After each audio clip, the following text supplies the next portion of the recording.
Okay, so today we're going to talk about kind of the exchange between capillary walls and kind of like the outside cells. So there's a few different ways. We have our diffusion, vesicle transport, mediated transport, and bulk flow.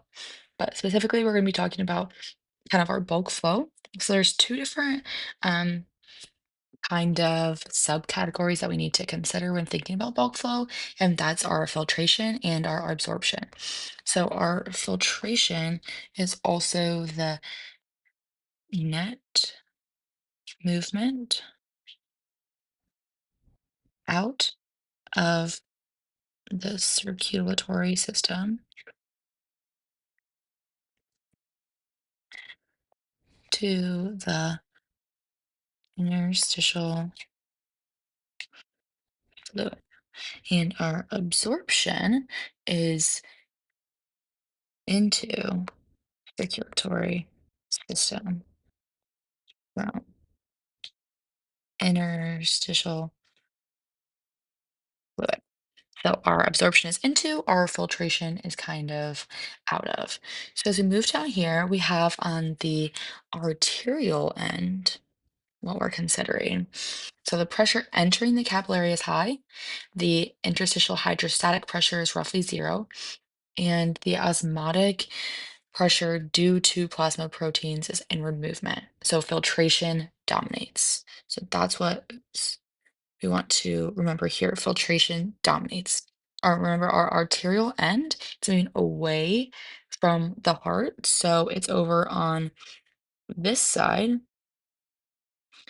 And that would make sense that our filtration dominates because you want to kind of filter out the old. You can't bring in the new stuff if you haven't filtered out the old yet. So, kind of filtering out the old. And then as we move down here, we consider our two driving forces behind the bulk flow. So we have our hydrostatic pressure and our osmosis. So our hydrostatic pressure is pressure exerted by a fluid onto the vessel. And then our osmosis is basically the net diffusion of water based on the concentration of non-penetrating solutes. So as we look down here, we see our capillary hydrostatic pressure, our hydrostatic pressure and the interstitial fluid, and then our osmotic force in the interstitial fluid and inside the vessel. So our net filtration is that kind of like the insides, like the capillary hydrostatic pressure and the um, osmotic force due to the interstitial fluid. So it's those coming out.